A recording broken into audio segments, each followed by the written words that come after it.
Hello बच्चों, आज हम डेफिनेट इंटीग्रेशन का फर्स्ट लेक्चर स्टार्ट करेंगे।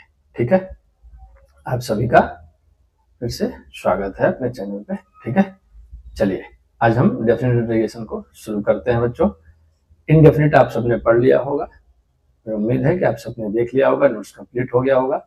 आज हम इनडेफिनेट के फर्स्ट लेक्चर की शुरुआत करेंगे। जनरली जो ये चैप्टर है बच्चों, प्रॉपर्टीज बेस्ड होता है। जो भी क्वेश्चन आते हैं प्रॉपर्टी बेस्ड होता है, लेकिन कुछ चीजें ऐसी हैं कभी कभार जो हमको कोई प्रॉपर्टी अप्लाई नहीं होता और हमसे ये चीजें पूछ लेता है। ठीक है, तो मैं उम्मीद करता हूं कि आप सब लोग ध्यान से देखेंगे, पेन पेपर लेके बैठिए और मेरे साथ साथ समझने की कोशिश करिए। डेफिनेट इंटीग्रेशन कहती क्या है। जैसे मान लीजिए कि आपको जो है ए से बी एक लिमिट है और एफ एक्स दिया हुआ है। ठीक, तो अभी थोड़ी देर के लिए आप लिमिट भूलिए। आप सोचिए एफ एक्स का जब आप इंटीग्रेशन करते हो तो मान लीजिए वो आता है कैपिटल एफ ऑफ एक्स और प्लस का सी। डेफिनेट में क्या है, फिक्स है, इसलिए यहाँ प्लस सी का यूज हम नहीं करते बच्चों। एक बात ध्यान रखिएगा, प्लस सी का यूज हम नहीं करते। ठीक, अब जब ऐसा इंटीग्रेट कर लोगे आप, इंटीग्रेट करके फिर हम ऐसे करते हैं लोअर लिमिट और इसको बोलते हैं अपर लिमिट। ये सबको पता है, इसको क्या बोलते हैं बच्चों, लोअर लिमिट, और ये होती है हमारी अपर लिमिट। क्लियर है। एक बात हमेशा ध्यान रखिएगा, ये जो लिमिट होती है, जो ए और बी है, ये है किसकी वैल्यू, ये कहां से आया, कैसे रखा आपने, ये इस वेरिएबल इंटीग्रेशन के वेरिएबल की वैल्यू, यानी डी के साथ जो लिखा हुआ है एक्स, इस एक्स की वैल्यू, यानी एक्स की लोअर वैल्यू ए होगी, एक्स की अपर वैल्यू बी होगी। ध्यान रखिएगा, एक्स ए के इक्वल टू तो होगा लेकिन बी के कभी इक्वल नहीं होता। हम पुट करके उसको कैलकुलेट भले करते हैं बच्चों, लेकिन आगे चल के प्रॉपर्टी में इस बात का ध्यान रखेंगे, क्या एक्स की वैल्यू ए इंक्लूडेड है और बी से छोटी होगी, बी के इक्वल नहीं होगी, बी से छोटी होगी, ये ध्यान रखना। तो जब आप इसे करते हो तो आप क्या करते हो, जनरली आप सबने अब तक ये चीजें जानते होंगे आप लोग, ये ऑफ ए और फिर इसमें ये कर देते हैं, ये हमारा फाइनल आंसर हो जाता है। हाँ या ना, ये बात समझ में आ रही है। चलिए ठीक है, कुछ क्वेश्चन से हम शुरू करते हैं बच्चों। आप ये समझिए जनरल क्वेश्चन से, अभी मैं प्रॉपर्टीज पे नहीं आ रहा हूं, अभी मैं आपके सीधे सीधे क्वेश्चन ले रहा हूं और उससे हम इसको कैलकुलेट करेंगे। जैसे मान लीजिए आपके पास एक क्वेश्चन है 1 से 2, आपके पास एक क्वेश्चन है 1 से 2 लिमिट है और ये आपको दिया हुआ है x प्लस 1 और ये लिखा है x प्लस 2 dx। ठीक, अब इसको पहले आप इंटीग्रेट करेंगे, आप भूल जाइए 1 और 2 कुछ दिया हुआ है। ठीक, आप पहले इसको क्या करेंगे बच्चों, इंटीग्रेट करेंगे। जनरली जैसे आप जानते हैं आज तक इंटीग्रेशन, आप इनडेफिनिट को लगा कर, कोई प्रॉपर्टी की बात नहीं हो रही है यहाँ पे। क्या ये बात समझ में आ रही है। तो अब इसको जब इंटीग्रेट करना होगा तो अगर इनडेफिनिट आपको क्लियर होगी तभी ये चैप्टर समझ में आएगा आपको। तो आप इसको चाहें तो पार्शियल फ्रैक्शन से कर सकते हैं, चाहे तो आप इसको मल्टीप्लाई करके क्वाड्रेटिक बन जाएगी, फिर उससे कर सकते हैं, आपकी मर्जी है।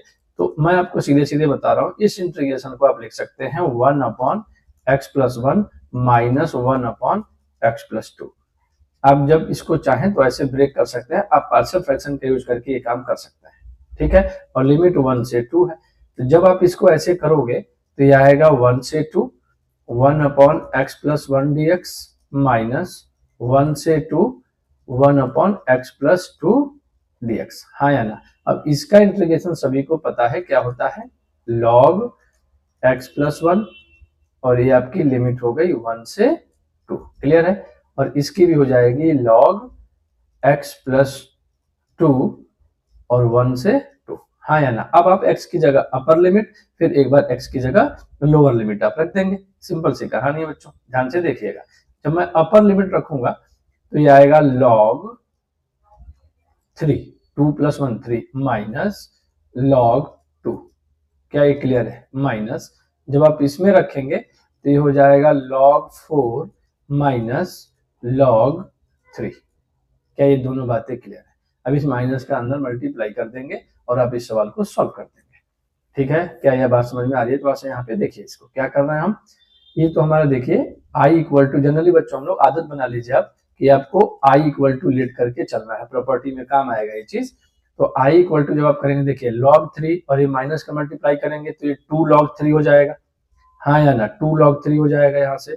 तो देखिएगा 2 log 3 माइनस, अब ये log 2 है और ये माइनस log 4 है। ध्यान दीजिएगा, log 2 है और माइनस log 4 है। ध्यान रखना ये क्या लिखा है, माइनस लॉग 2 माइनस लॉग 4, तो आप इसको लिख सकते हैं माइनस लॉग 2 माइनस लॉग 4। क्या ये बात सबको क्लियर है? ठीक, तो जरा देखिएगा जो ये मल्टीप्लाई में है इसके पावर में चला जाएगा, ये हो जाएगा log 3 का स्क्वायर माइनस, जरा इसको ध्यान दीजिए बच्चों, इसको मैंने log 2 लिखा और इसको लिख सकता हूँ 2 इंटू log 2, क्लियर है, इस 4 को 2 की पावर 2। ठीक, अब देखिए 2 log 2 माइनस 1 log 2, ये हो जाएगा log 9 माइनस log 3, 3 टाइम्स हो जाएगा ना log 2। तो जब इसको सॉल्व करेंगे आप तो log माइनस 9 इस 3 को 2 की पावर में ले जाएंगे तो ये हो जाएगा log 8। तो फाइनल आंसर आपका log a minus log b है, तो आप इसको क्या लिख सकते हैं 9/8।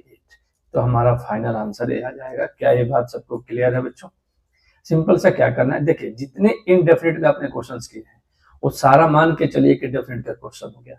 अगर उसमें लिमिट दे देगा तो सारा का सारा सवाल किस में कन्वर्ट हो गया, सारा का सारा क्वेश्चन आपका इनडेफिनिट में कन्वर्ट हो गया, हाँ या ना।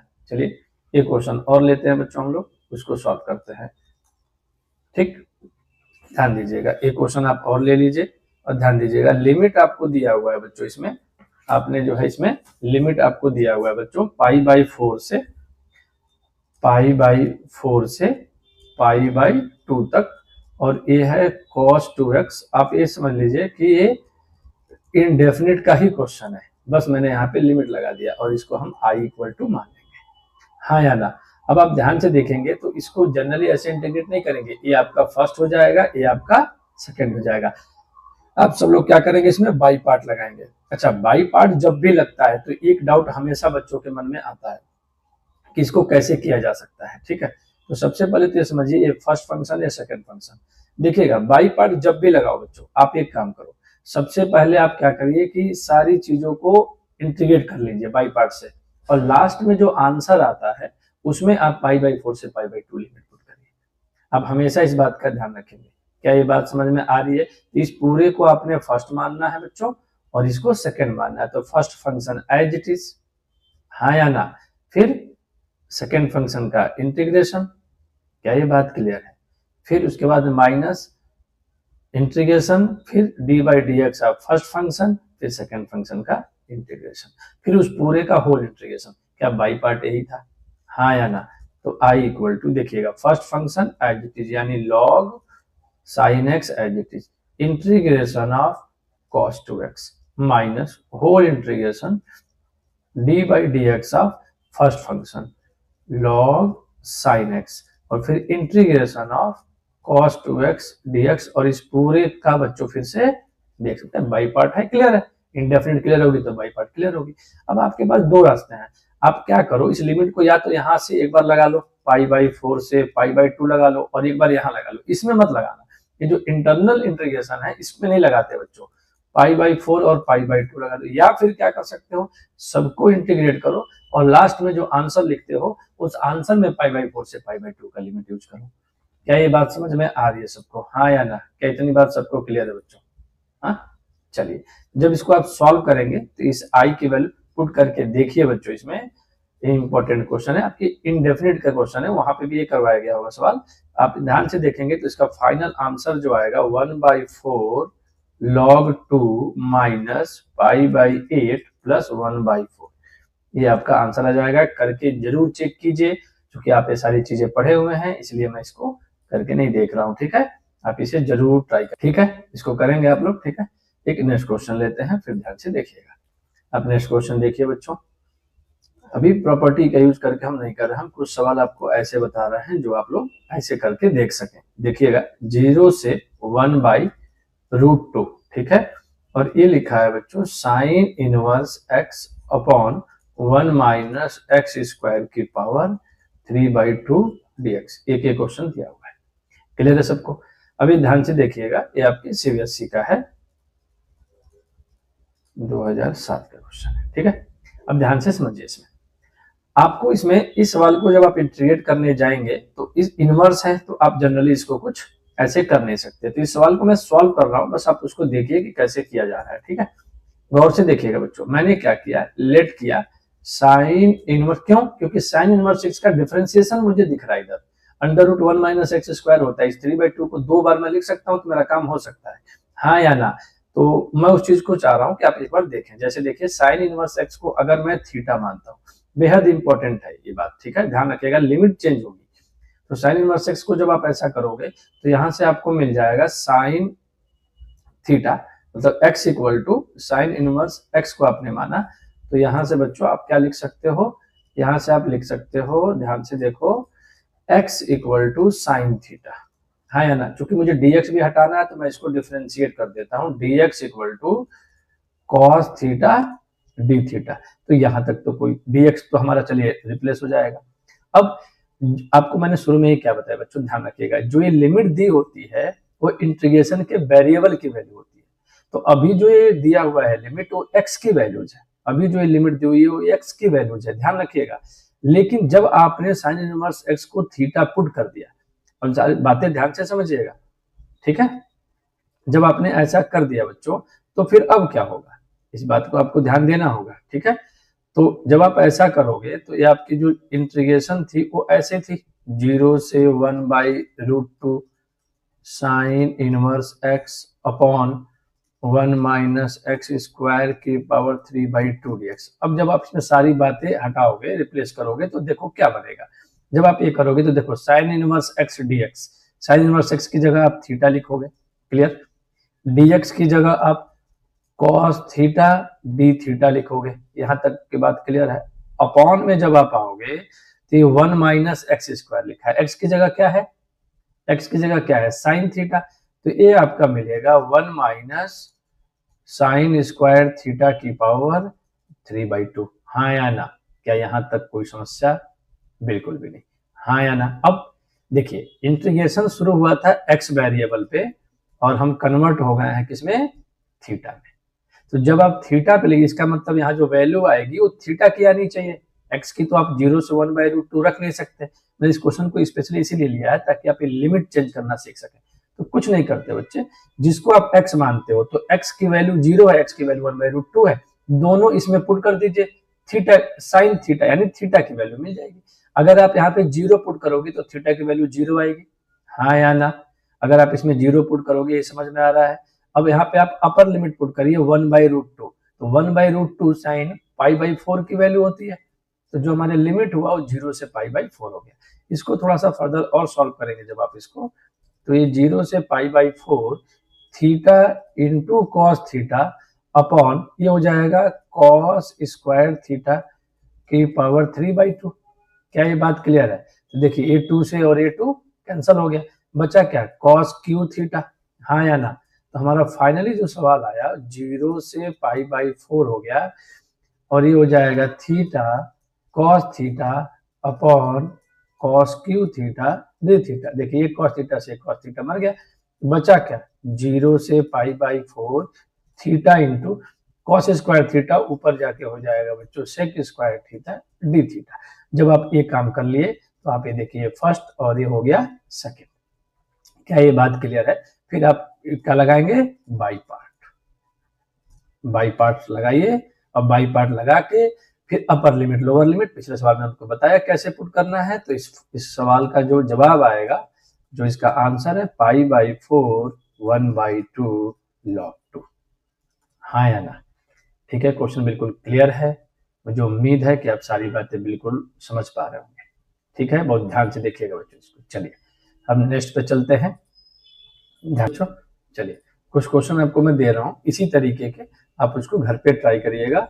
इसका होमवर्क है जरा सा, जो ये दोनों चीजें जो पढ़ी आप लोगों ने वो उस सवाल को देखिए। मैं पहला सवाल दे रहा हूँ आपको 0 से 1, ताकि लिमिट चेंज करने की जो बात है वो आपको बिल्कुल क्लियर हो जाए। X tan inverse x upon 1 plus x square की पावर 3/2 dx। ठीक है, इसका जो आंसर आएगा वो मैं आपको सबको बता देता हूँ। ठीक है, इसका जो आंसर है बच्चों वो आ रहा है 4 माइनस पाई अपॉन 4√2, ये आपका आंसर आना चाहिए इसका। ठीक है, दूसरा क्वेश्चन देखिएगा 0 से 1 sine inverse 2x upon 1 plus x square dx। ठीक है, तो इसका जो आंसर आएगा जो इस वाले पार्ट का आंसर आएगा वो आएगा π/2 माइनस log 2, π/2 माइनस log 2। क्या ये बात समझ पा रहे हैं आप? ठीक है, क्लियर है बच्चों ये बात, हाँ या ना? ठीक है, तो ये दोनों आप देख पाएंगे। ठीक है, चलिए तीसरे क्वेश्चन को देखिएगा, मैं आपको होमवर्क दे रहा हूं, आप इसको ध्यान से करेंगे। मुझे उम्मीद है कि आप इन सवालों को एक बार जरूर अटेम्प्ट कर लीजिएगा बच्चों, क्योंकि ये सारे इंपॉर्टेंट क्वेश्चन है। 0 से पाई 1/5 + 4 cos x dx, इसका जो आंसर आएगा बच्चों, इसका जो रिजल्ट आएगा वो आपको क्लियर होना चाहिए, वो आएगा सिंपल π/3। ठीक है, हाँ या ना? ठीक, चलिए तो ये बातें आप ध्यान रखेंगे। फोर्थ क्वेश्चन आपको मैं दे रहा हूं, ध्यान से देखिए।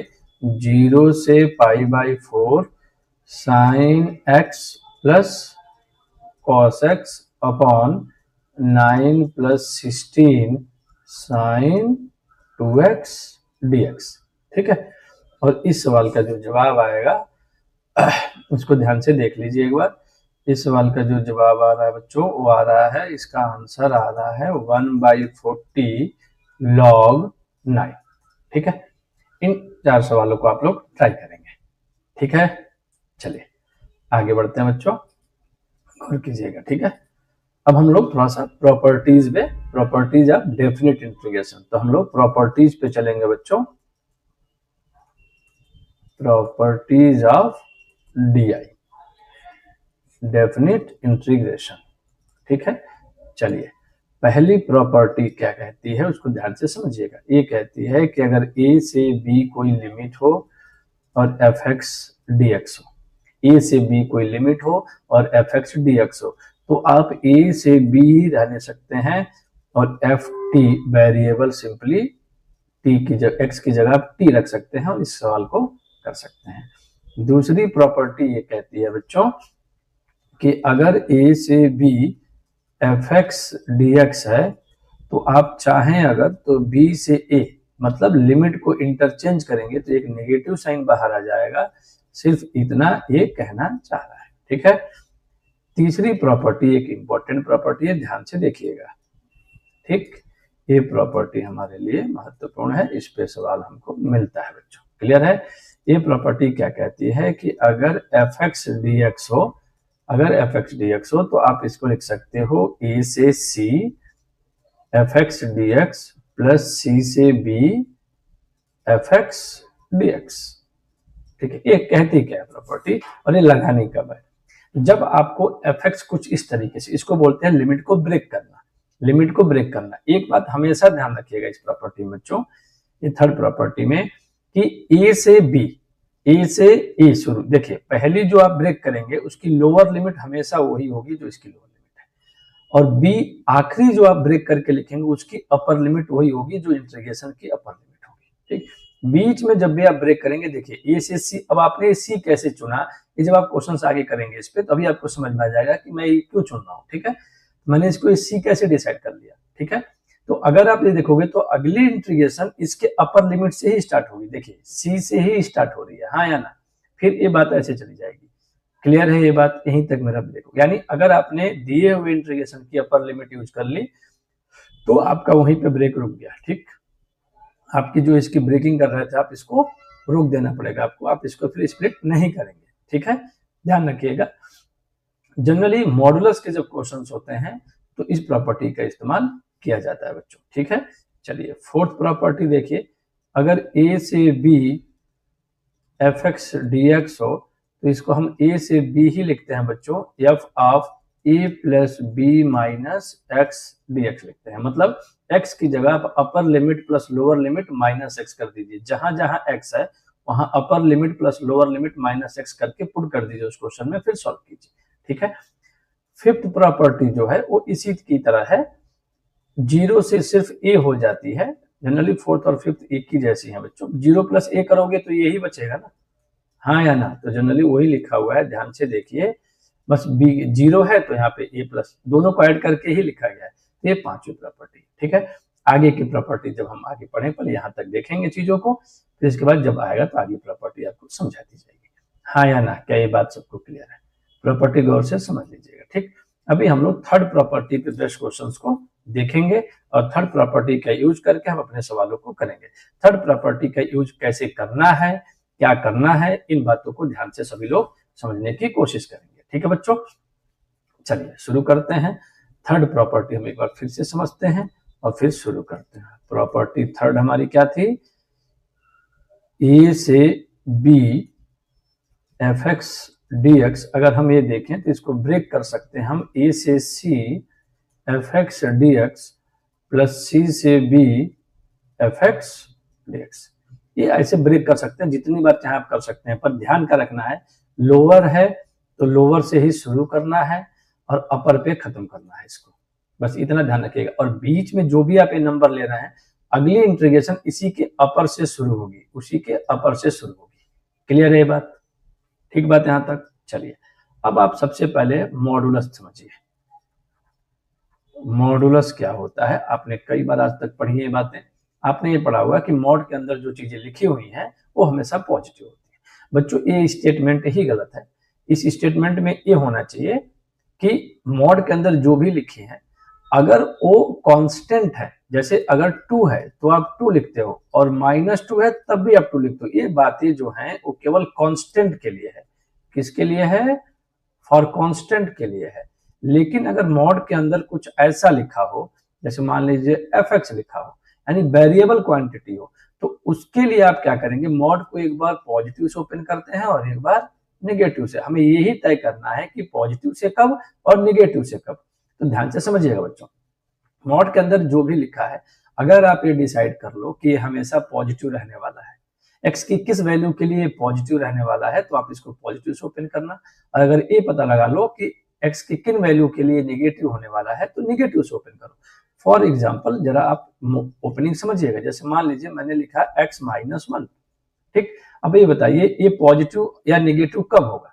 तो आप क्या करिए, कोई भी फंक्शन हो, कुछ भी हो, अगर वो पॉजिटिव है हमेशा, इसका मतलब क्या होता है? कोई भी फंक्शन अगर पॉजिटिव है, इसका मतलब क्या है? कि वो हमेशा ग्रेटर देन इक्वल टू 0 होगा। इसका मतलब क्या बच्चों? हमेशा ग्रेटर देन इक्वल टू 0 होगा। हाँ या ना? क्या इतनी बात समझ में आ रही है? हमेशा क्या होगा? ग्रेटर देन इक्वल टू 0 होगा। हाँ या ना? अब समझिए, इसकी इनइक्वालिटी को सॉल्व करिए तो x ग्रेटर देन 1 आया। इसका मतलब क्या हुआ? इसको मतलब समझिए पहले।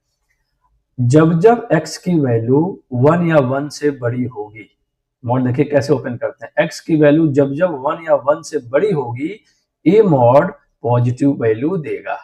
हाँ या ना? आप चाहो x की वैल्यू 1 से बड़ी कोई पुट करो और देखो ओवरऑल वैल्यू पॉजिटिव आ रही है या नहीं आ रही है। क्लियर है बात? चलिए फॉर एग्जांपल x की जगह 2 रख के देख लीजिए, तो 2 - 1 क्या आएगा? 1, यानी पॉजिटिव वैल्यू आई या नहीं आई? बिल्कुल आई। हाँ या ना? क्या इतनी बात सबको क्लियर है बच्चों? हाँ कि ना? क्लियर है?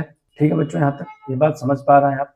ठीक है, मुझे उम्मीद है यहाँ तक की बातें आपको क्लियर है। ठीक है, अब चलिए अगर निगेटिव देखें, कोई भी चीज नेगेटिव है, इसका क्या मतलब कि x-1 लेस देन 0। देखिए लेस देन पे कभी इक्वलिटी नहीं लगाते बच्चों, ये ध्यान रखिएगा, ठीक है ना। 0 हम जनरली पॉजिटिव कंसीडर करके चलते हैं, ठीक है। तो x-1 लेस देन 0 है, इसका मतलब x की वैल्यू 1 से, x की वैल्यू निकालिए, इनइक्वालिटी तो आपको पता है। तो x की वैल्यू जब जब 1 से छोटी होगी तब तब इस मॉड्यूलस की वैल्यू निगेटिव आएगी। यानी x की वैल्यू 1 से छोटे के लिए हम इसको नेगेटिव से ओपन कर देंगे। अब चाहो 1 से छोटी वैल्यू रख लो, यहाँ पे 1 से छोटी वैल्यू अब हाफ रख के देखो, -हाफ आ जाएगा। हाँ या ना? तो और x की वैल्यू 1 से जब जब बड़ी होगी तब तब इस मॉड को हम लोग पॉजिटिव से ओपन करेंगे। क्या इतनी बात समझ में आ रही है? जरा इसको आप देख लीजिए, x+2 को बताइए। तो x+2 greater than equal to 0, यानी x greater than equal to -2, यानी x की वैल्यू जब जब -2 से बड़ी होगी, -2 से बड़ी क्या होगी? -1, तब तब ये मॉड की ओवरऑल जो वैल्यू है हमेशा पॉजिटिव आएगी इस केस के लिए। हाँ या ना? तो अगर हमेशा पॉजिटिव आएगी बच्चों, तो इसका मतलब ये हुआ कि क्या करना है मुझे, इसकी वैल्यू हमेशा पॉजिटिव आएगी। तो x की वैल्यू -2 से बड़ी, ये हमें डिसीजन लेना है। हम इससे ऐसे इस तरीके से डिसीजन लेंगे इसका, इनइक्वालिटी के हेल्प से। ये बिल्कुल नहीं मानना है कि मॉड के अंदर जो भी लिखा है हमेशा पॉजिटिव होता है, हमेशा नेगेटिव होता है, ऐसा कुछ भी नहीं है। वो केवल कांस्टेंट के लिए ट्रू है। क्लियर है? अगर कोई वेरिएबल चीज है तो आपको ये डिसीजन लेना पड़ेगा कि वो कब पॉजिटिव है और कब नेगेटिव है। तो उन वैल्यूज के लिए, यानी उस ऐसे बोलिए कि उस फंक्शन की डोमेन के लिए आपको ये डोमेन ढूंढना पड़ेगा। तो आप डोमेन कैसे ढूंढोगे? इनइक्वालिटी की तरह। आप मान लो पहले कि ये पॉजिटिव है, तो ये पॉजिटिव है तो इसकी वैल्यू क्या है? 1 है, 1 या 1 से बड़ी है।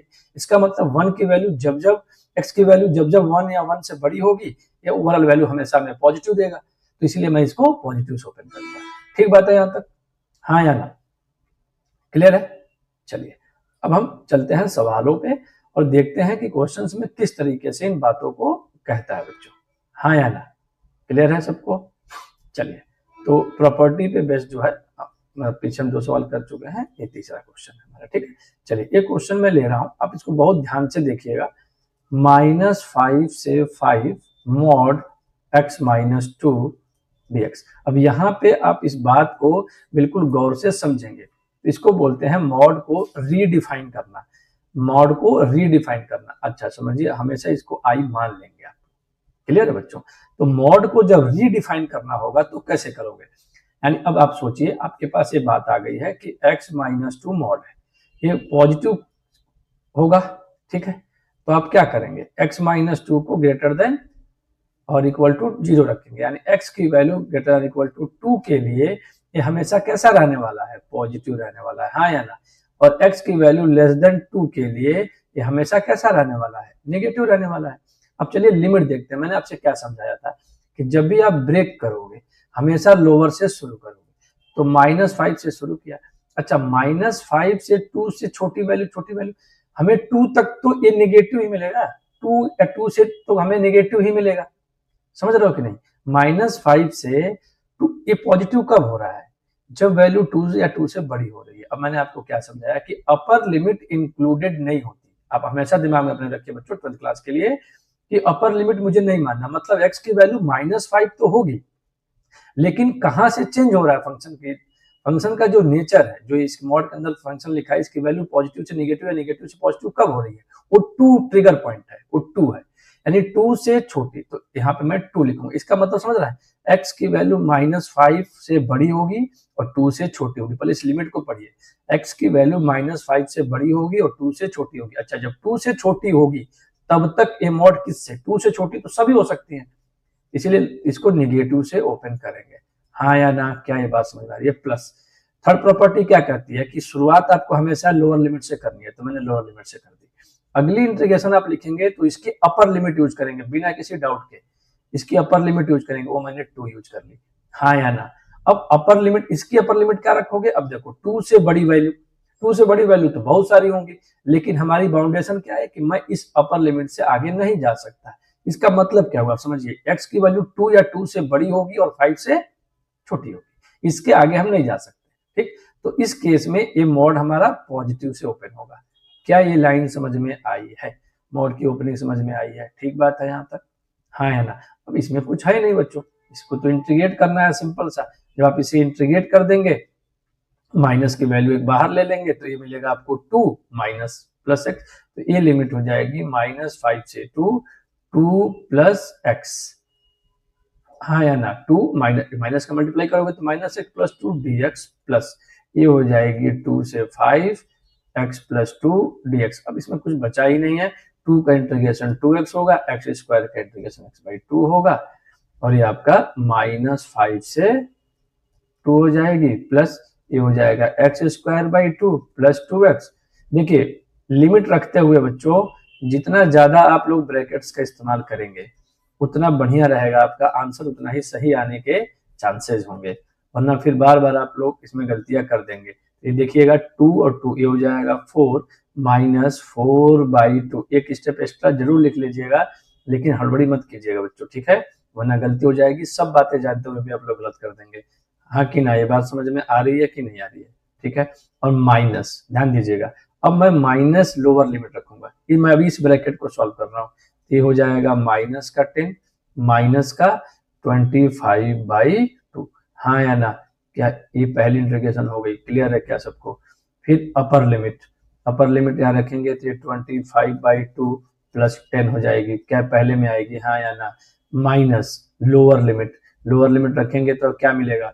4/2 प्लस 4। बोलिए क्या ये वैल्यू अब सॉल्व हो जाएगी? जब आप ये सॉल्व करेंगे बच्चों तो आपको इसको आंसर आएगा 29। अब साथ साथ लिखिए और इसको सॉल्व कीजिए। देखिए वीडियो से पढ़ने का तभी फायदा है जब आप पेन पेपर लेके बैठे हैं, कोई देखने की चीज नहीं है, ठीक है। आप इसको साथ साथ लिखिए, इसके आंसर को निकाल के देखिए 29 आ रहा है कि नहीं आ रहा है। क्लियर है आपका काम, ठीक। चलिए नेक्स्ट क्वेश्चन पे चलते हैं हम लोग, उसको सॉल्व करके देखते हैं। क्वेश्चन नंबर 4, ठीक। अब देखिए जैसे ये दिया हुआ है 0 से 1 5x माइनस 3 dx। अब आप इसको डायरेक्टली पॉजिटिव डायरेक्टली एक बार पॉजिटिव एक बार नेगेटिव से कहना आसान होता है, लेकिन गड़बड़ बात हो जाती है। आप पहले x ढूंढ लीजिए, तो 5x minus 3 greater than equal to 0, यानी अगर ये वैल्यू मैंने ग्रेटर देन इक्वल टू 0 कर दी तो x की वैल्यू मिल जाएगी 3/5। हाँ या ना, यानी ट्रिगर पॉइंट क्या है, इस ये जो मॉड है इस मॉडुलस का ट्रिगर पॉइंट क्या है 3/5। ट्रिगर पॉइंट का मतलब बच्चों हम लोग के लिए क्या है कि इसी के बाद इस मॉड की वैल्यू पॉजिटिव से निगेटिव या निगेटिव से पॉजिटिव चेंज होने वाली है, और इससे बड़ी होगी, x की वैल्यू 3/5 से बड़ी होगी तो ये आपके लिए पॉजिटिव का ओपन हो जाएगा, और अगर छोटी होगी तो निगेटिव हो जाएगा। अब 0 से 1 है तो इसको जरा डिवाइड कर लेते हैं। जब आप इसको डिवाइड करोगे बच्चों तो ये 0.6 के आसपास आएगी, हाँ या ना, तो इसका मतलब कि 0.6 के बाद है तो 0 लोअर लिमिट तो ही रहेगी, यानी इसकी वैल्यू निगेटिव कब होगी, जब x 3/5 से छोटी होगी। इसका मतलब ट्रिगर पॉइंट क्या है 3/5। 3/5 पे ये निगेटिव ओपन होगा, हाँ या ना, क्लियर है, हाँ कि ना। और प्लस इंटीग्रेशन को 2 पार्ट में ले लेते हैं, बीच में प्लस लगा लेते हैं, आपकी मर्जी है। यहाँ पे आप ऐसा कुछ भी कर सकते हो, इसको चाहो तो आप एक बार ओपन करके इसको सॉल्व भी कर सकते हो। तो मैं इसको बीच में प्लस लगा ले रहा हूँ, भाई ब्रेक कर रहा हूँ। तो अगली लिमिट कहाँ से शुरू होगी 3/5 से, मैंने समझाया था जो लिमिट अपर होगी उसकी लोअर बनेगी। फिर अगली कहाँ तक जा सकते हो, 3/5 से x की वैल्यू बड़ी है, और बड़ी कहाँ तक हो सकती है, जहां तक इसकी अपर लिमिट है, तो 1 तक चलेगा, और ये पॉजिटिव से ओपन हो गई। तो ये हमारी बात आ गई, हाँ या ना। अब जब इसको सॉल्व करोगे तो 0 से 3/5 ये हो जाएगा 3 माइनस 5x dx। dx लगा ही रहता है बच्चों, इतना तो आप लोग को क्लियर ही होगा, ठीक है। ये dx हो गया और ये 3/5 से 1 हो गया। क्या ये बात समझ में आ गई? फिर आप इसको सिंपल सा इंटीग्रेट कर देंगे, तो अगर आप इसको इंटीग्रेट कर देंगे एक लाइन में सवाल हो जाएगा, हाँ कि ना। अरे करना पड़ेगा क्या, देखिए 3x माइनस 5x² 2, अरे यार इतना तो आप लोग को आता ही है बल को, माइनस 3x और ये 3/5 से 1, upper limit minus lower limit. Solve करेंगे तो जो इसका आंसर आ रहा है बच्चों वो आ रहा है 13/10। यहीं पे वीडियो को स्टॉप कीजिए और पहले इसको सॉल्व करके देखिए कि क्या 13/10 आ रहा है कि नहीं आ रहा है। तो ये सब बातें अगर आपको लग रहा है कि मैं इसको पुट करके सॉल्व कर दूं तो फिर आप कैसे बोर्ड पेपर दोगे वो आप खुद ही सोचो, ठीक है। चलिए नेक्स्ट क्वेश्चन पे चलते हैं बच्चों। क्वेश्चन नंबर हमारा 5 है। क्लियर है बच्चों इतना, ठीक है। चलिए ध्यान से देखिएगा, ठीक है। अब एक दिया हुआ है 0 से 2 x² plus 2x minus 3 dx। क्या ये बात सबको क्लियर है, ठीक है। तो अगर हम इसकी बात करें तो अभी अब देखो इसमें तो x विशेष से मिलेगा नहीं, लेकिन मैंने आपको ये रास्ता समझा रखा है कि बच्चा हमको करना क्या है, जो मॉड के अंदर लिखा है अगर मेरे लिए वो पॉजिटिव है तो मेरे लिए वो पॉजिटिव है, अगर वो निगेटिव है तो मेरे लिए वो निगेटिव है। सिंपल सी बात है, तो less than greater than equal to करना है। तो अब मुझे इस इनइक्वालिटी को सॉल्व करना पड़ेगा। अब इस इनइक्वालिटी को सॉल्व करने के लिए सबसे पहले इसका मुझे फैक्टर करना पड़ेगा, हाँ कि ना। तो जब इसका फैक्टर करोगे तो x माइनस 1 और x प्लस 3 आएगा बच्चों, या आप इसको कर सकते हो ऐसा फैक्टर। अब ध्यान से समझिएगा, अगर फैक्टर करके नंबर लेना, इनइक्वालिटी आपको बताई है मैंने, इंक्रीजिंग डिक्रीजिंग का लेक्चर जा करके देखिए, वहां इनइक्वालिटी आपको प्रॉपर समझाई गई है, ठीक है। ये -3 हो जाएगा और ये आपका 1 हो जाएगा, ये इन्फिनिटी हो गया, ये माइनस इन्फिनिटी हो गया। हम बाउंड है बच्चों 0 से 2 के बीच में, हमें इन इन्फिनिटी से मतलब नहीं है, लेकिन हम इतना जान चुके हैं कि -इन्फिनिटी से -3 तक ये पॉजिटिव होगा, 1 से इन्फिनिटी तक के पॉजिटिव होगा, और -3 से 1 के बीच में निगेटिव होगा, ठीक है। ठीक है बच्चों, यहां तक आपको बातें क्लियर है, ठीक। तो मैं सबसे पहले इससे डिसाइड करूंगा, ठीक है। ध्यान देने वाली बात इसमें ये है बच्चों,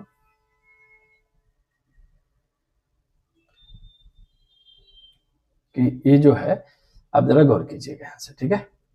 ये पॉजिटिव होगा कहाँ से, 1 से लेके इन्फिनिटी के बीच में, ठीक है। ये पॉजिटिव रीजन है, ये पॉजिटिव रीजन है, ये नेगेटिव रीजन है। लेकिन हमारी जो लिमिट है वो 0 से 2 ही के बीच में हम बाउंड है बच्चों, ठीक है।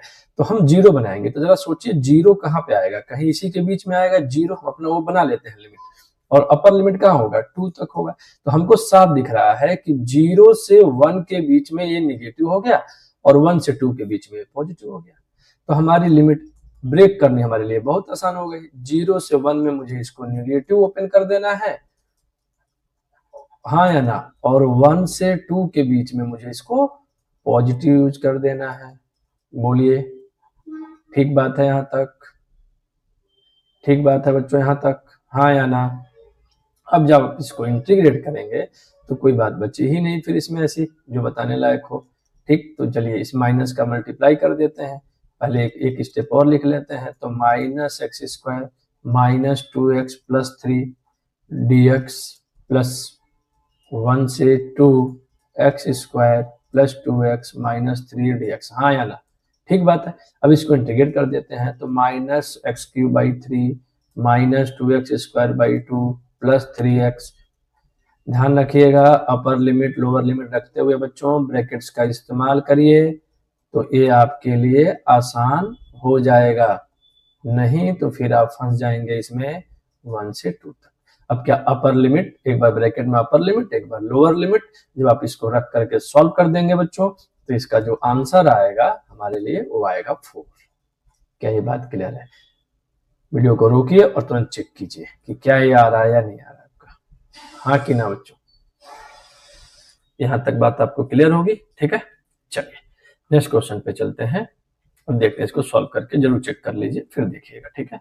चलिए नेक्स्ट क्वेश्चन पे हम लोग चलते हैं, उसको देखते हैं कि उसमें क्या पूछ रहा है हमसे, ठीक है। चलिए अब एक या एक से ज्यादा भी मॉड हो सकते हैं, तो ये सवाल देखिएगा 1 से 4 mod x minus 1 plus mod x minus 2 plus mod x minus 3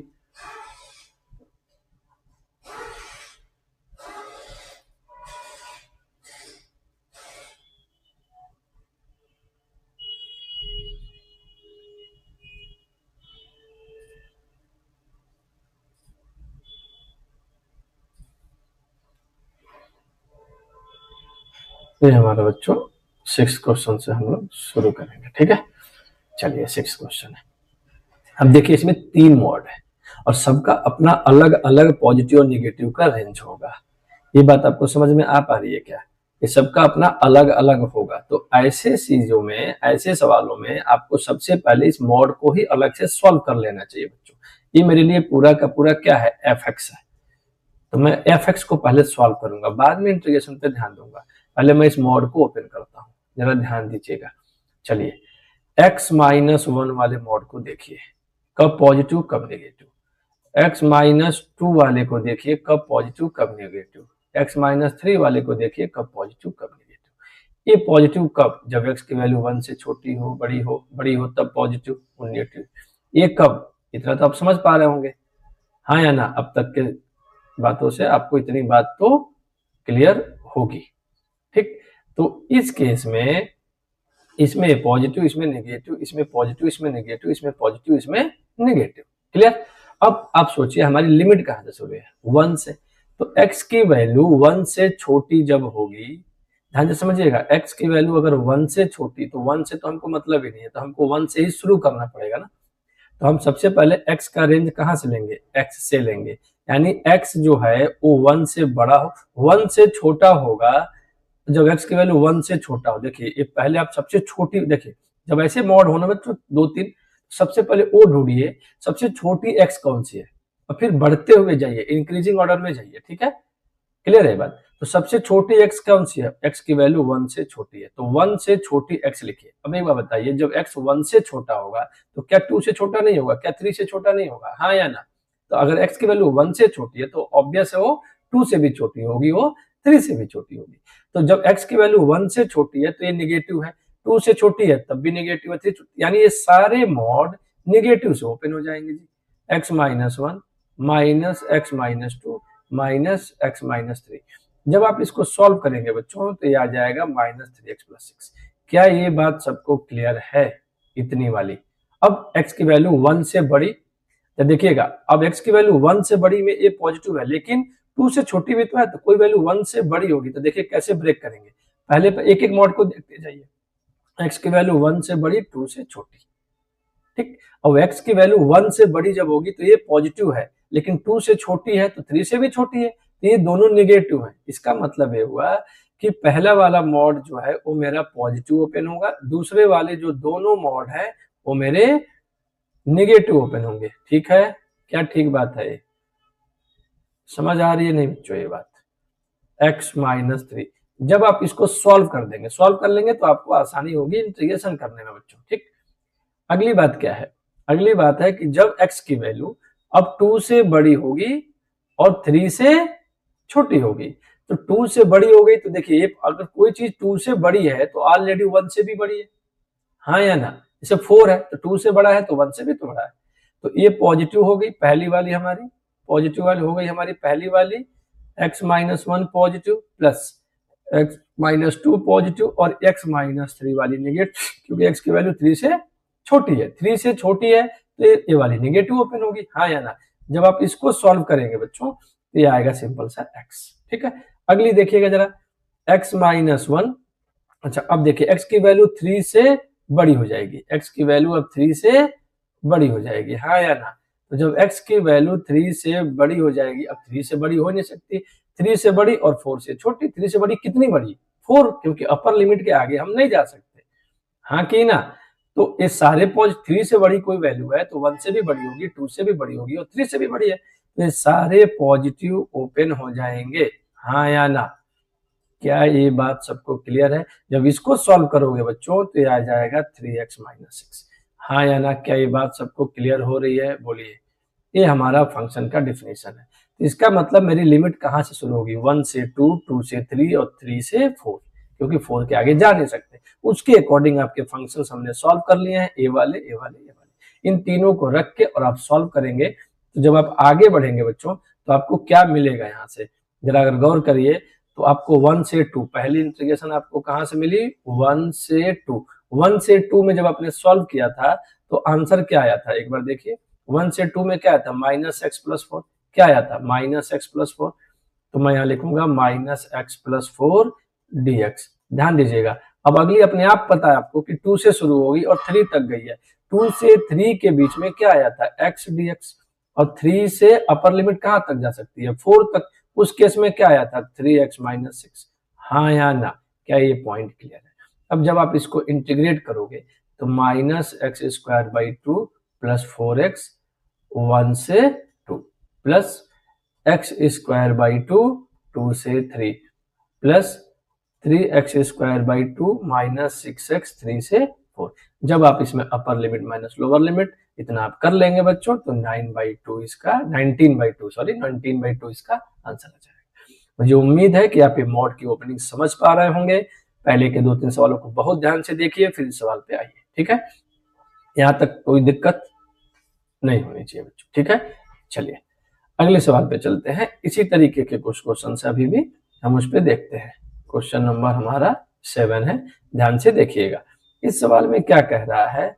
-1 से 2 और x³ - x dx है। अब यहाँ पे एक बात हमेशा आपको ध्यान रखनी पड़ेगी, मैंने बोला था इसको आप ग्रेटर देन 0 रख दीजिए, तो x³ - x को अगर आप ग्रेटर देन और इक्वल टू 0 रखेंगे तो पहले से इनइक्वालिटी को सॉल्व करते हैं, x बाहर ले लीजिए, x² - 1 ग्रेटर देन 0, तो ये हो जाएगा x, x-1 और x+1। क्या ये फैक्टर समझ में आया?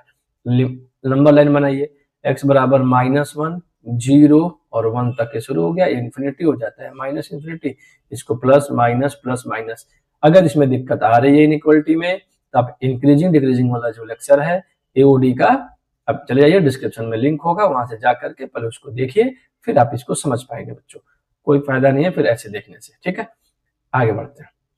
पॉजिटिव है, लेकिन हमारा जो ये बात है वो -1 से 2 है, तो हम -1 से 2 तक अपनी रेंज बना लेते हैं पहले। तो हमारा -1 तो खैर ही हो गया, चलिए बहुत बढ़िया जी, और यहाँ से बच गया हमारा 2, यहीं तक होगा। अब मुझे जो देखना है वो यहाँ से यहाँ देखना है, हाँ या ना, सिर्फ यहाँ से यहाँ देखना है।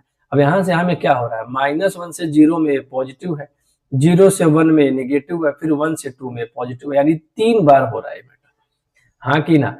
तो जब इस लिमिट को मैं ब्रेक करने जाऊंगा बच्चों, जब इस फंक्शन को मैं हटाने जा रहा हूं, तो मैं क्या देख रहा हूं कि -1 से 0, -1 से 0, क्या ये बात समझ है, -1 से 0 में ए पॉजिटिव है, हाँ या ना, प्लस 0 से 1, 0 से 1, 0 से 1 में ए नेगेटिव है। क्या ये तरीका आपको समझ में आ रहा है? और फिर 1 से 2, 2 से आगे जा नहीं सकते थे, तो ये उसके केस में फिर से पॉजिटिव है, तो x³ माइनस x और dx। अब जब आप इसको इंटीग्रेट कर देंगे तो x की पावर 4/4 x²/2 और लिमिट हो गया -1 से 0, प्लस इसमें माइनस पहले से है तो ये देखिएगा -x⁴ प्लस हो जाएगा x²/2 और लिमिट हो जाएगी 0 से 1। ये हो जाएगा बच्चों आपको x⁴/4 माइनस x²/2 1 से 2। जब आप इसकी लिमिट को लग के सॉल्व कर देंगे तो 11/4 इसका आंसर आ जाएगा बच्चों, हाँ या ना। आप इसको रखिए, चेक कीजिए, फिर आगे बढ़िए, एक एक सवाल को सॉल्व कीजिए, जब ही आगे बढ़िए, नहीं तो कोई फायदा नहीं है बच्चों, आप सिर्फ देखते रहेंगे, ठीक है। चलिए नेक्स्ट क्वेश्चन पे चलते हैं, नेक्स्ट क्वेश्चन पे ध्यान दीजिएगा, ठीक है। क्वेश्चन नंबर हमारा 8 होगा ये, जहां तक, ठीक है बच्चों, क्वेश्चन नंबर हमारा 8 है। चलिए उससे क्या है नंबरिंग से, आप बस अपने सवाल को कीजिए, ठीक है। क्वेश्चन नंबर 8 को ध्यान दीजिएगा, इसमें क्या कह रहा है कि -1 से 1 e की पावर mod x dx। अच्छा, इसमें mod x बहुत क्लियर है, 0 से बड़ी होगी तो हमारे लिए पॉजिटिव हो जाएगी, 0 से छोटी होगी तो हमारे लिए नेगेटिव हो जाएगी, सिंपल सी बात है, हाँ कि ना। तो इसमें तो कोई बहुत ज्यादा दिक्कत नहीं लगनी चाहिए आपको, क्या, तो कहां से कहां तक ब्रेक कर देंगे आप इसको, भाई x की वैल्यू > 0 है, तो ग्रेटर 0 का मतलब क्या हुआ, -1 से 0 में एक कैसा, 0 से बड़ी, -1 से 0 के बीच में ये नेगेटिव होगा, जब x की वैल्यू <0 होगी। तो अब मैंने क्या समझाया था आपको कि जो लोअर लिमिट होती है वो इंक्लूडेड होती है, जो अपर लिमिट हो एक तरीके से मान लीजिए उससे छोटी वैल्यू होगी, इंटीग्रेशन के जो वेरिएबल है उसकी वैल्यू -1 से 0 के बीच में होगी, इसका मतलब ये हुआ, ठीक। तो इसके केस में ये माइनस से ओपन हो जाएगा, हाँ कि ना, और प्लस 0 से 1, 0 से 1 होगा क्योंकि अपर लिमिट 1 ही है, इस केस में e की पावर x dx हो जाएगा। अब इसमें upper limit minus lower limit रखना कोई बड़ी बात नहीं है, बस इस बात ध्यान रखिएगा कि इसको जब इंटीग्रेट करेंगे तो e की पावर -x का e की पावर -x और x का कोफिशिएंट, ठीक है, इंडेफिनिट का फर्स्ट लेक्चर, -1 तो ये माइनस बाहर आएगा, हाँ या ना, और -1 से 0 प्लस e की पावर x 0 से 1। जब इसको आप सॉल्व कर लेंगे बच्चों तो इसका आंसर आएगा 2e - 2, ये आपका आंसर होगा, हाँ या ना, करके देखिए, पुट करके देखिए, कोई अपर लिमिट मतलब 0, e की पावर 0 का मतलब 1 हो जाएगा, ठीक है, ठीक बात है तक, ठीक है। चलिए एक हम लोग इसी मॉडुलस पे सवाल बच्चों लेते हैं, लेकिन वो हम लोग कॉस के हिसाब से लेंगे, मतलब ट्रिग्नोमेट्रिक फंक्शन में लेंगे, ठीक है। तो ट्रिग्नोमेट्रिक फंक्शन में 0 से पाई, अगर ये लिखा है mod cos x dx, तो ध्यान दीजिएगा, अगर ये लिखा है mod cos x dx, तो अब देखिए भाई cos x अगर पॉजिटिव हो जाए तो ये नेगेटिव से पॉजिटिव से ओपन होगा, मुझे हमेशा कैसा चाहिए, पॉजिटिव, तो मुझे x ढूंढना है। अच्छा, ट्रिग्नोमेट्रिक फंक्शंस का पॉजिटिव और नेगेटिव किस पे डिपेंड करता है, क्वाड्रेंट पे, तो फर्स्ट क्वाड्रेंट है, सेकंड क्वाड्रेंट है, थर्ड क्वाड्रेंट है, फोर्थ क्वाड्रेंट है। ध्यान समझिए, किसी भी ट्रिग्नोमेट्रिक फंक्शन को अगर मुझे नेगेटिव और पॉजिटिव सोचना है कि वो पॉजिटिव आएगा कि नेगेटिव आएगा, तो उसके एंगल पे ध्यान दीजिए, इंक्रीजिंग डिक्रीजिंग में ये बात आपको फिर से समझाई गई है, उसका सेकंड लेक्चर देखेंगे, आपको ये बात बिल्कुल वहां से क्लियर हो जाएगी, ठीक है। इंक्रीजिंग डिक्रीजिंग वाला पार्ट देखिए, आपको ट्रिग्नोमेट्री के पॉजिटिव नेगेटिव का पूरा कॉन्सेप्ट विधिवत समझाया गया, ठीक है, ध्यान दीजिएगा बच्चों।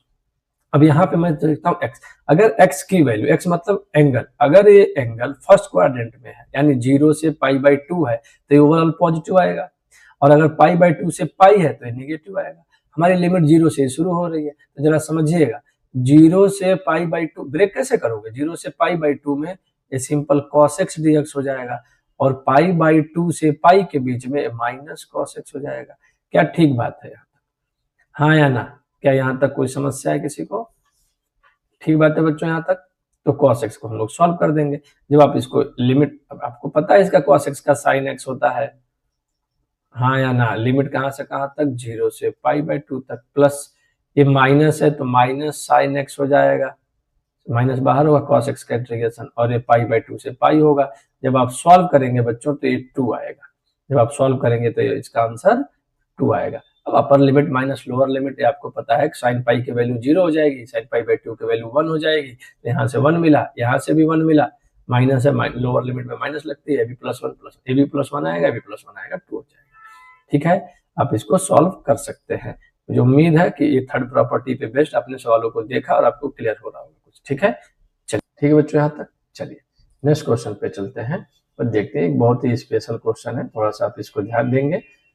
ठीक है, क्वेश्चन नंबर 10 ध्यान दीजिएगा बच्चों। ये क्वेश्चन है 1/e से e mod log x base e dx। अब लॉग के मॉड को ओपन करना, मैंने ट्रिग्नोमेट्री आपको सिखाया, एंगल को देख के तय कर लीजिए। कभी कभार सवाल आते हैं लेकिन देख लेना है बच्चों हम लोग को। ठीक है, अब हमको ये पता है कि log x की वैल्यू, हमें जानकारी होनी चाहिए बच्चों, ये निगेटिव होगी कब? जब x बिलोंग्स करेगा 0 से 1 के बीच में। ठीक है, और log x बेस e की वैल्यू पॉजिटिव होगी कब? जब o होगा x की value greater than equal to 1 होगा। क्लियर है बात? अब सवाल है 1/e और e का। अब सवाल है 1/e और e का, तो अब ध्यान समझिए, 1e की वैल्यू होती है जनरली 2.732। जब आप डिवाइड करेंगे तो ये वैल्यू 1 से छोटी आएगी, यानी हम इस लिमिट को अगर देखें तो 1/e 0 से तो बड़ी है। ठीक है, तो 0 से 1 के बीच में होगी, ये कंफर्म है।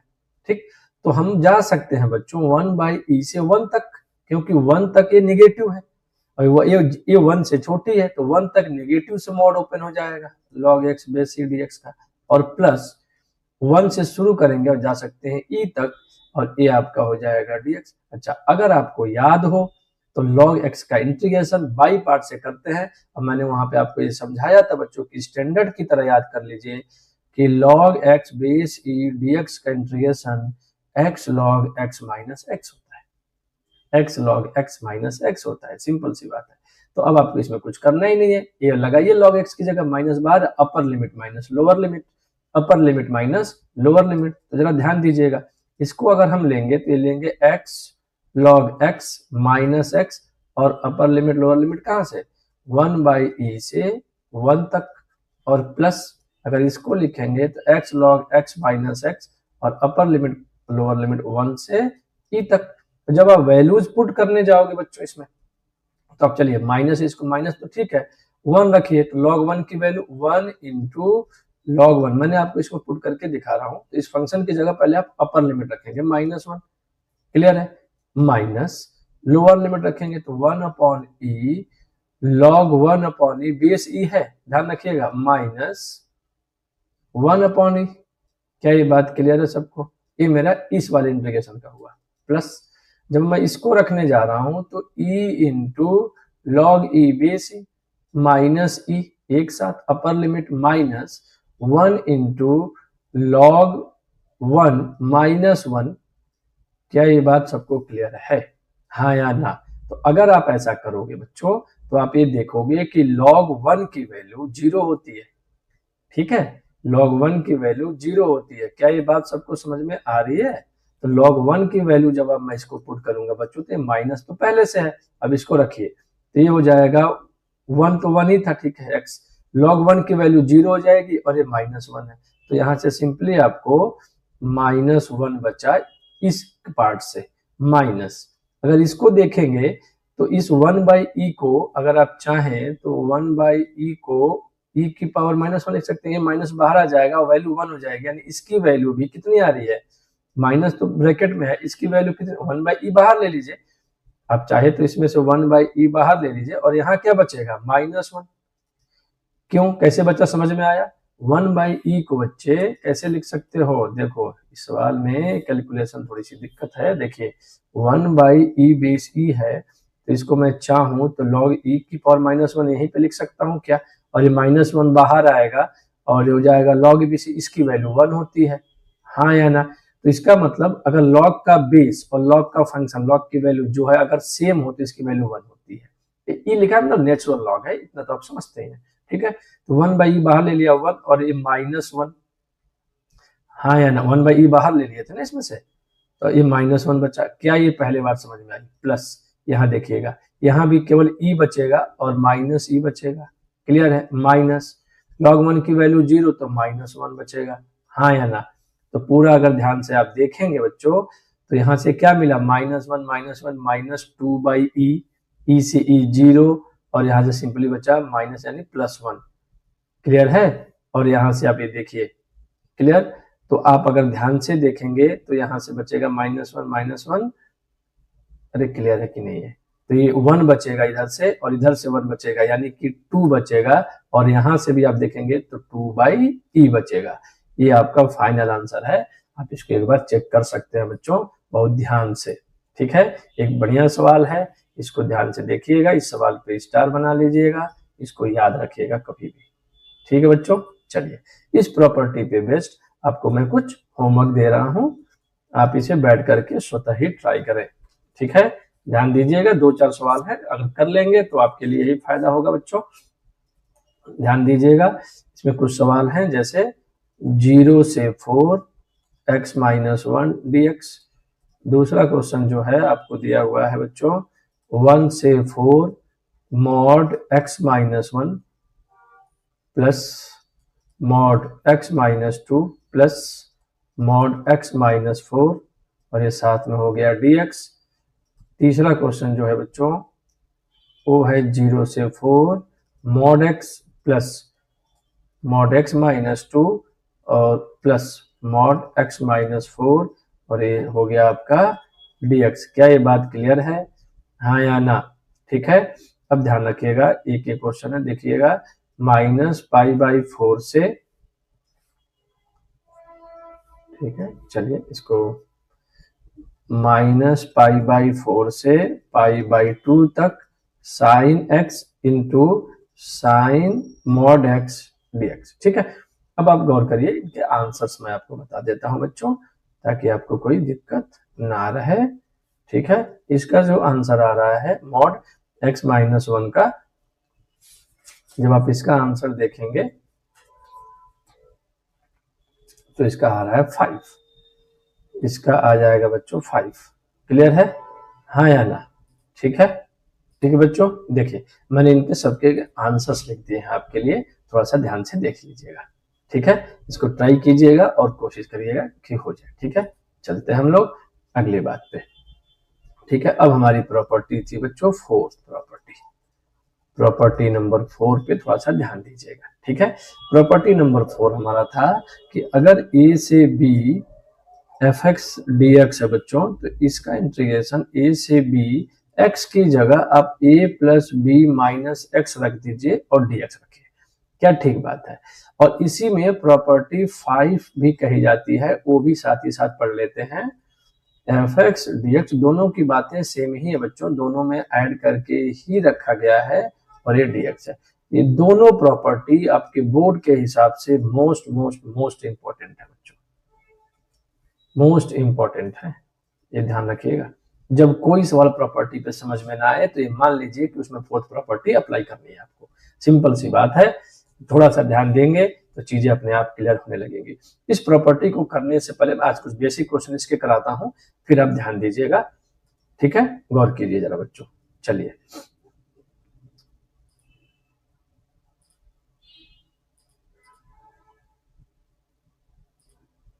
ठीक है, क्वेश्चन नंबर 11 है हमारे इस लेक्चर का, ध्यान दीजिएगा।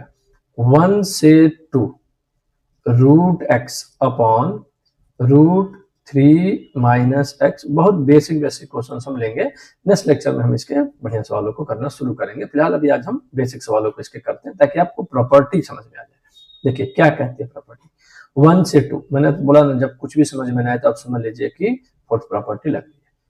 इसमें अपर लिमिट और लोअर लिमिट को आप ऐड करेंगे तो 1 + 2 क्या हो जाएगा 3, और x की जगह आप रख देंगे 3 - x। सबसे पहला काम क्या है इस प्रॉपर्टी में, हमेशा एक बात का हमेशा आप ध्यान रखेंगे इस प्रॉपर्टी में बच्चों, इस प्रॉपर्टी में हर हाल में आपको क्या करना है, ठीक है, आपको हमेशा जो भी क्वेश्चन दिया होगा उसको आप आई मानेंगे हर हाल में, ठीक है बच्चों, और आई लेट करिएगा। इसमें इस प्रॉपर्टी को लगाने में सबसे कठिनाई क्या है कि कब क्या करना है इसमें, ठीक है। तो आप सबसे पहले जो क्वेश्चन गिवन है उसको आई मानेंगे, ठीक। उसके बाद आप सबसे पहले अगर कोई सिंप्लीफिकेशन हो तो आप उसमें सिंप्लीफिकेशन कर दीजिए। मेरे कहने का मतलब जिस स्टेप में आप प्रॉपर्टी अप्लाई करने वाले हैं, यानी आपने ये डिसाइड कर लिया कि अब मैं इस स्टेप में प्रॉपर्टी अप्लाई करने वाला हूं, ठीक, उसे हमेशा इक्वेशन 1 मानना है। क्या मानोगे? इक्वेशन 1। ध्यान से सुनना मेरी बात, फिर से बोल रहा हूं बच्चों, जब आपको ये लगे कि अब मुझे अपनी प्रॉपर्टी अप्लाई करनी है तो आप उसे हमेशा इक्वेशन 1 मानेंगे। क्या मानेंगे? इक्वेशन 1 मानेंगे। और इक्वेशन 1 मान के प्रॉपर्टी अप्लाई कर दीजिए। फिर प्रॉपर्टी अप्लाई करने के बाद जो भी सिंप्लीफिकेशन के बाद आए, अब आपको लगे कि इसके बाद मैं सिंप्लीफाई नहीं कर सकता, तो उसको आप इक्वेशन 2 मानेंगे, ठीक है। ध्यान से सुनिए, और फिर इक्वेशन 1 और इक्वेशन 2 को आपको ऐड कर देना है। इक्वेशन 1 और 2 को आपको ऐड कर देना है, ठीक है। इस सवाल पे चलते हैं और करने की कोशिश करते हैं। देखिए मैंने क्या बोला, अब क्या इसमें कोई सिंप्लीफिकेशन कर सकता हूं? नहीं कर सकता। तो सबसे पहले तो मैं इसको आई लेट कर रहा हूं। गौर से सुनिएगा बच्चा, 2-3 सवाल ध्यान से देखिए मेरे साथ। इसको आप हमेशा इक्वेशन 1 मानेंगे। क्यों? क्योंकि अब इसमें ही मैं प्रॉपर्टी अप्लाई करने वाला हूं। चलिए अप्लाई करते हैं। 1 से 2, एक्स की जगह क्या रखना है? अब a प्लस बी का मतलब 1 + 2, 1 + 2 3 और 3 - x, तो x की जगह हो जाएगा 3 - x। जहां जहां x है वहां वहां क्या रखोगे? 3 - x। क्या रखोगे बच्चों? 3 - x। इसको फर्दर से सॉल्व करिए तो 1 से 2 ये आपका 3 - x, और इसको जरा सॉल्व करिए। इस माइनस का मल्टीप्लाई करेंगे तो 3 आएगा, 3 से 3 कैंसिल और प्लस का x बचेगा, प्लस √3 - x dx। अब क्या इसके बाद इसको सिंप्लीफाई कर सकते हैं? नहीं कर सकते, तो इसको आप हमेशा इक्वेशन 2 मानिए। क्लियर है बच्चों? हाँ या ना? अब ऐड करिए, एडिंग 1 and 2। जब 1 और 2 को आप ऐड करेंगे तो इधर आएगा 2y। जरा गौर कीजिएगा, 1 से 2 जब ऐड करेंगे तो एलसीएम सेम है, दोनों का डिनोमिनेटर सेम है, तो √3 - x प्लस √x, और न्यूमरेटर को जब आप ऐड करेंगे तो वो भी आपको ऐसे ही दिखेगा, और कट के केवल 1 से 2 dx बचेगा, और इसको जब इंटीग्रेट करेंगे आप तो केवल आपको 1 मिलेगा, और i की वैल्यू आपको 1/2 आ जाएगी। हाँ या ना? हमें आई निकालना था क्योंकि हमारा सवाल आई था। क्या इस बात को आप ध्यान रखेंगे? हाँ कि ना? ठीक है, चलिए नेक्स्ट क्वेश्चन पे चलते हैं। एक एक करके सवालों को देखिए बच्चों। पहले आप क्वेश्चन नंबर 12 करके देखते हैं, ठीक है। जैसे देखिए आपको दिया है π/6 से π/3, ठीक, π/6 से π/3 dx/1 plus √cot x। Clear है? देखिए सीधे सीधे मैं यहाँ भी अप्लाई कर सकता हूँ, लेकिन हमेशा बच्चों एडवाइजेबल होता है कि आप कॉट और टेन दिखे ना तो उसको साइन वगैरह में कन्वर्ट कर लो। उससे क्या है कि ये दो फंक्शन ऐसा नहीं कि इसको कर नहीं सकते, लेकिन वो दो फंक्शन ऐसे हैं जिससे हम बहुत फेमिलियर होते हैं, ठीक है, मैं बार बार यूज करने की आदत होती है उसको। चलिए इसको लिखेंगे जब आप तो dx/1 प्लस √cot x को क्या लिखेंगे? √sin x/√cos x। एलसीएम लेके जब आप सॉल्व करेंगे तो π/6 से π/3 ये cos x ऊपर चला गया तो √cos x, और नीचे बच जाएगा simple √sin x plus √cos x dx। ठीक है, तो आपको i इक्वल टू, यही i इक्वल टू था क्वेश्चन, आपको मैंने बोला था कि आप हमेशा क्या करें, i इक्वल टू आप हमेशा मान लें। ठीक है, अब चलिए i इक्वल टू आपको क्या मिला है बच्चों? π/6 से π/3। अभी देखिए मैंने केवल सिंप्लीफाई किया है, प्रॉपर्टी वगैरह कुछ नहीं सोची है। ठीक है, ये हो जाएगा sin x plus cos x। आपको क्या सिखाया था, क्या बोला था पहले? अभी ध्यान से सुनिए। अगर अब इसमें मुझे तय कर लिया मैंने कि अब मुझे इसमें प्रॉपर्टी लगानी है, मैं सिंप्लीफाई करता हुआ आया, अब मैंने तय किया कि अब मैं इसके आगे सिंप्लीफाई नहीं कर पाऊंगा, अब मुझे इसमें प्रॉपर्टी अप्लाई करनी पड़ेगी। तो इसी को बच्चों हमेशा क्या मानना है? इक्वेशन 1। गौर से सुनिए, जब आप ये तय कर लें कि इसी में मुझे प्रॉपर्टी अप्लाई करनी है तो उसे आप हमेशा इक्वेशन 1 माने, और उसके बाद आप प्रॉपर्टी ही अप्लाई करें। तो प्रॉपर्टी क्या कहती है बच्चों? ये upper limit plus lower limit. तो देखिए ये π/6 प्लस π/3 30 डिग्री और 60 डिग्री मिलकर 90 डिग्री हो जाएगा। तो आपको इसमें लिखेंगे क्या? ठीक बात है यहाँ तक? π/2 माइनस x, क्या ठीक बात है यहाँ तक? और इसको जब आप लिखेंगे तो ये लिखेंगे साइन π/2 माइनस x प्लस इसको आप लिखेंगे cos pi by 2 minus x dx। क्या ठीक बात है यहाँ तक? तो आप i इक्वल टू देखिए बच्चों क्या आया, पाई बाई 6 से pi by 3, pi by 90 minus theta sine theta, के ऊपर आ जाएगा साइन एक्स, ठीक है, cos 90 minus theta sine theta. तो क्लियर बात है, ये हो जाएगा आपका cos x, बोलिए हाँ या ना, और ये हो जाएगा आपका साइन एक्स dx। क्या इसके बाद फिर सिंप्लीफाई होगा? बिल्कुल नहीं हो पाएगा, कुछ नहीं कर सकते हम। तो इसको आपको क्या मानना है? इक्वेशन 2। फिर से समझिए, जिस स्टेप में आपको लगे कि अब मुझे प्रॉपर्टी अप्लाई करनी है, तो ठीक उसी स्टेप को आप मान लीजिए 1 और उसके बाद प्रॉपर्टी अप्लाई कर दीजिए। प्रॉपर्टी अप्लाई करके सिंप्लीफाई कीजिए, सिंप्लीफाई करने के बाद जो आ जाए, आप लगे कि इसके बाद में आप सिंप्लीफाई नहीं कर सकता, तो उसको इक्वेशन 2 मानिए, ठीक। और फिर इक्वेशन 1 और इक्वेशन 2 को आप बच्चों ऐड कर दीजिए। तो जब आप एडिंग इक्वेशन 1 एंड 2 जब आप ऐड करोगे तो लेफ्ट साइड हो जाएगा 2i और ये हो जाएगा पाई बाई 6 से पाई बाई 3, और ध्यान देंगे अगर आप तो ऊपर आएगा sine x plus cos x. अगर आपने कॉपी में लिखा है तो आप देखिए एलसीएम आपका यही है और न्यूमरेटर और डिनोमिनेटर मिलके यही हो जाएंगे, कट के सिंपली बचेगा आपका क्या, पाई बाई 6 से pi by 3 x d x, ये 2i के बराबर आ गया। और 2i बराबर इसको जब आप करेंगे सिंपली dx बचेगा, ठीक है बच्चों, यहाँ से dx बचेगा। इसका इंटीग्रेशन क्या हो जाएगा, dx का हो जाता है x कहाँ से कहाँ तक, पाई बाई 6 से पाई बाई 3 तक। लिमिट रखेंगे pi by 3 minus pi by 6, फिर सिंपली बचेगा पाई बाई 6 2i, तो i इक्वल टू आ जाएगा पाई बाई 12। हाँ या ना? क्या ये हमारा आंसर है? क्या ये बात सबको क्लियर है? ठीक है बच्चों, यहाँ तक कोई समस्या नहीं होनी चाहिए। मैं उम्मीद करता हूँ कि आप इन बातों को समझ पा रहे होंगे। ठीक है, चलिए एक नेक्स्ट क्वेश्चन लेते हैं, फिर उसको ट्राई करते हैं, हाँ या ना। ठीक है, जरा ध्यान दीजिएगा। अगर आप इसको ध्यान से देखेंगे, ये हमारा क्वेश्चन नंबर 12 था बच्चों। अगर हम देखें तो ये हमारा क्वेश्चन नंबर